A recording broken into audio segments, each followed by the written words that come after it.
Coach Puccio, Northeastern Baseball. How are you, man? Cody, what's up? Great seeing you, man. Hopefully, wish it was a little bit of different circumstances, but Yeah. good to see you.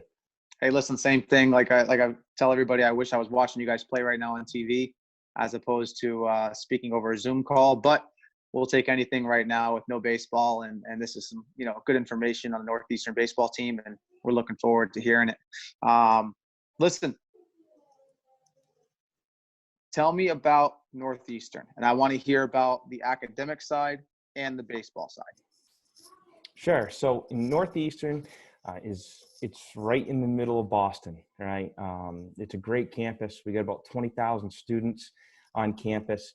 It's great because it's like a college campus just dropped in the middle of the city. Sometimes when you're on a big city campus, you feel like you're in the city. Well, when you're on our campus, you don't really feel that. It's a great campus. It's got a great campus feel to it. But also the cool thing about Boston in general, it's a college town. We've got 6 other schools in a 1.5 mile radius of Northeastern. So you're talking about close to 40,000 college students in a city.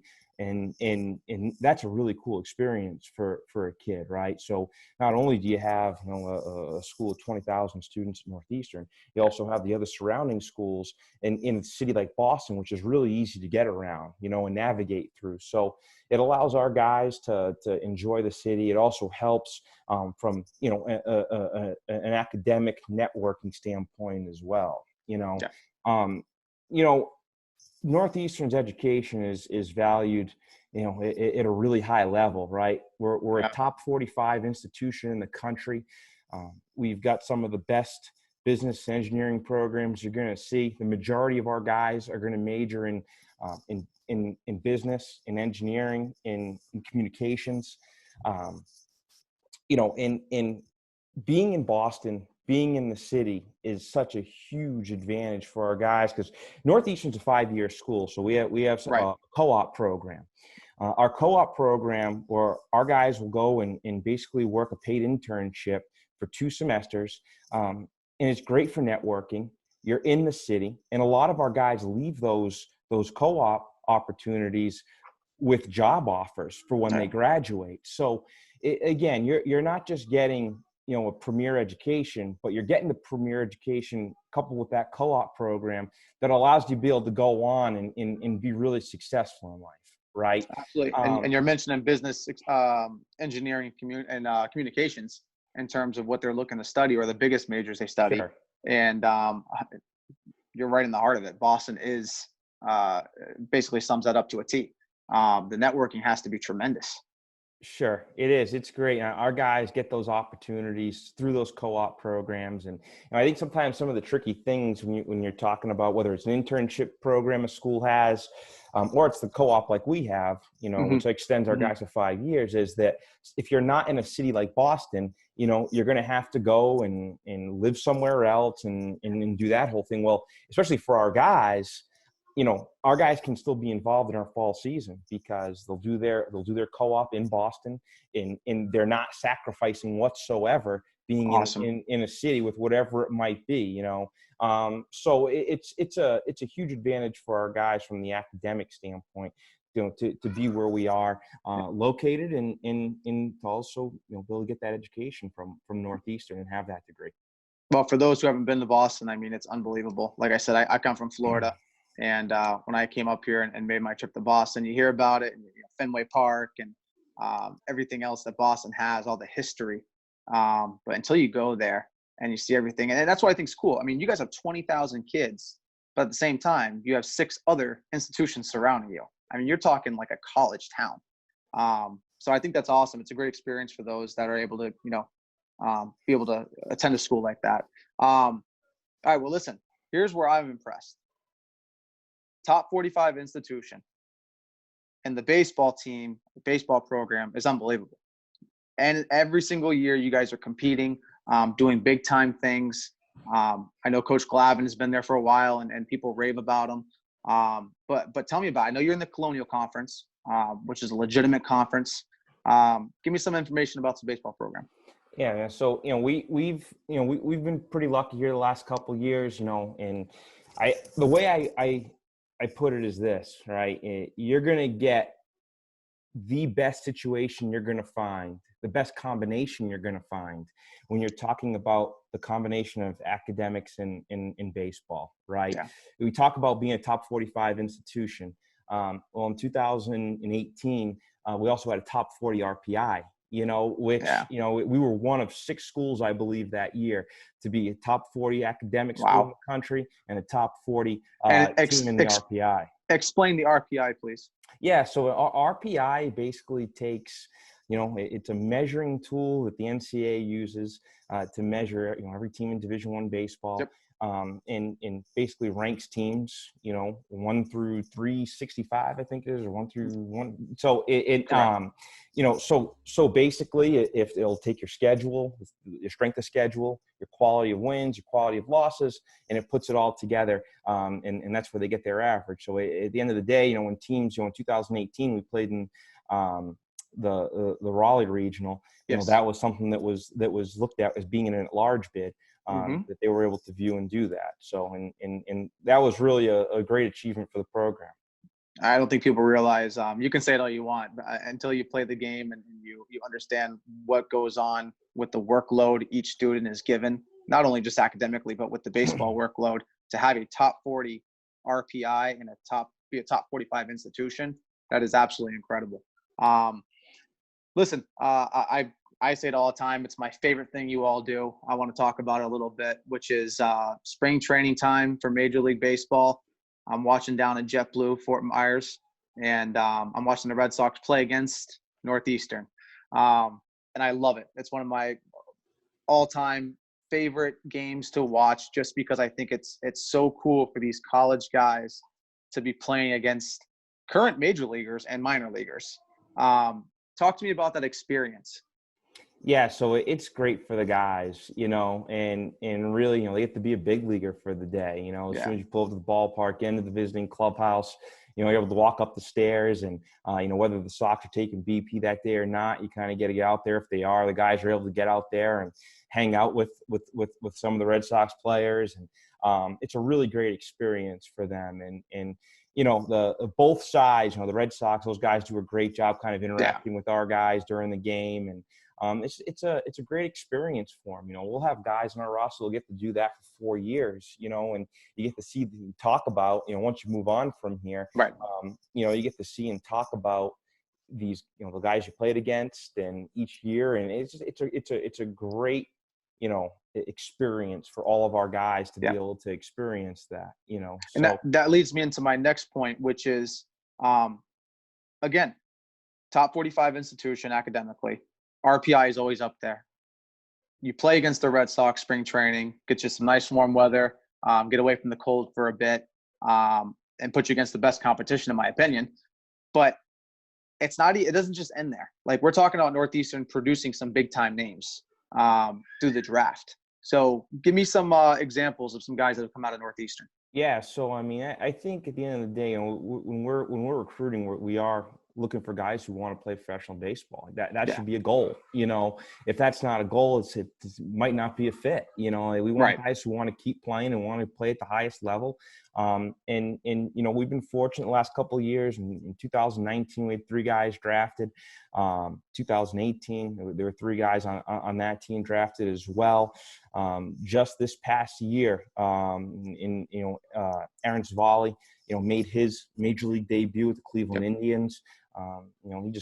He just moved on 3 years ago. Yep. So it's cool. Adam Ottavino with the New York Yankees. Now he graduated, 10 years ago. But still, that's a guy that's had a good major league career.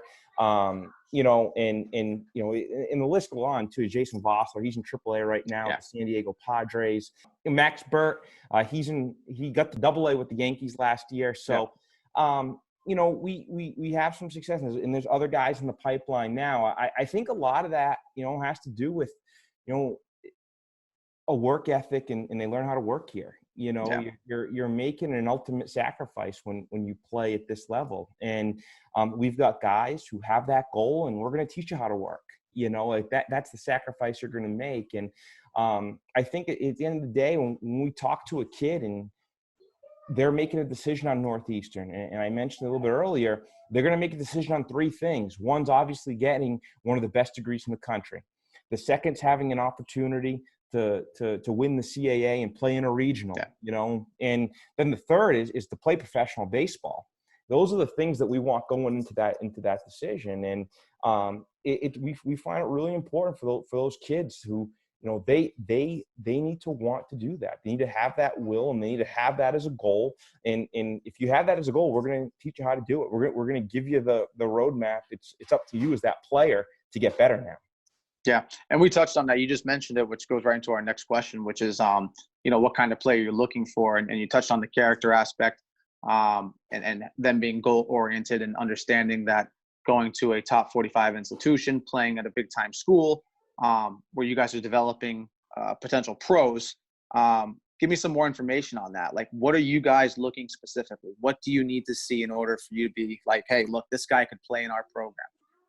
Sure. Well, I think we've got to do our due diligence as coaches through the recruiting process, finding out if the kid's an animal worker and he loves baseball, you know, and it goes back. A kid has got to absolutely bleed baseball to be in our program, because it's tough. The season's a long season, and you've got to really love it and be in it, you know, to really get the most out of it. You know, and to be able to be successful in the program, because if you're not that, it doesn't work. You know, it's we're not the program for you if you don't have that obsession, you know. So it's our job as coaches to kind of find that out by calling coaches, talking to high school coaches, talking to the coaches, guys like you, and some references, maybe somebody that we know, and just getting understanding, is this kid going to have that type of animal work ethic and mentality to be a great player?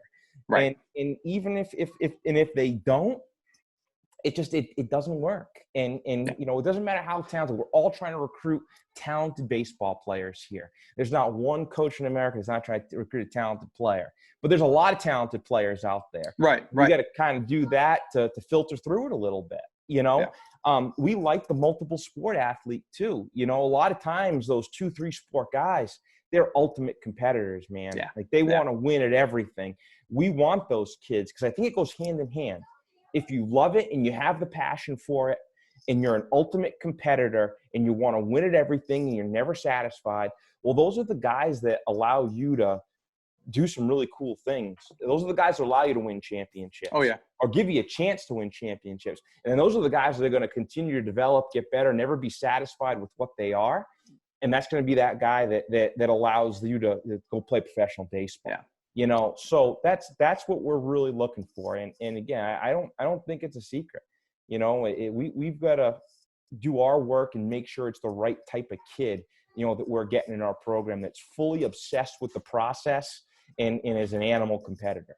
Absolutely. And I'm glad you touched on, you know, digging into the background, almost like trying to find out from multiple people. Because I think a lot of people forget that, you know, they go about their business, but they don't realize that, you know, this is a business, and this is something in which you're investing your time, and you want the program to succeed. And you know, you guys will talk to teachers and counselors and coaches and everybody you can. So I'm glad that you were able to say that. Listen, last thing, and I'll let you go. Just because, you know, we're doing this interview due to COVID-19. Talk to me a little bit about it. How is it affecting you guys? Yeah, you know, it's tough. I mean, obviously the season ended abruptly, right? And, you know, you have a lot of players and even not just the college baseball world, but high school players too, right? Kids who've been working for a long time, whether it's a kid's recruiting year, you know, meaning it's a sophomore, junior, or if it's a kid's last year, senior year, you've worked a lot for this, you know. And same with our guys, you know, our guys are, whether they're worried, you know, they're working toward a draft year, or, you know, it worked really hard to put themselves in a position to contribute to the club. You know, it's ended abruptly, and you can really feel sorry for yourself during this time, right? And you know, and not want to do anything.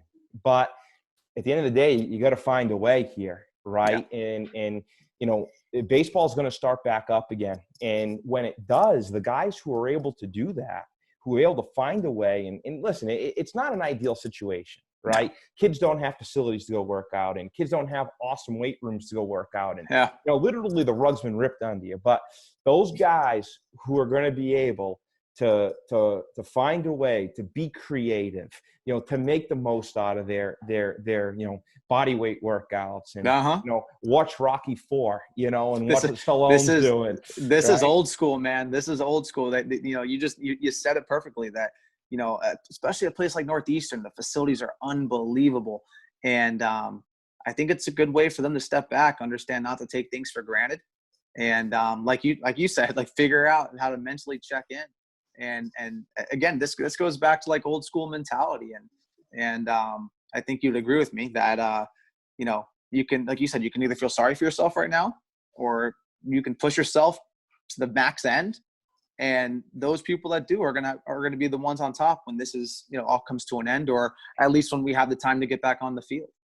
For sure, and I think that it's tough to do, and it's not too late either. I think that's you can start it up now and get back to it, because everyone's in the same boat right now. Everybody. But if you don't do anything and you don't find a way, then you're going to be so far behind from where you were when this thing left off. Yeah, so absolutely, I can't stress that enough.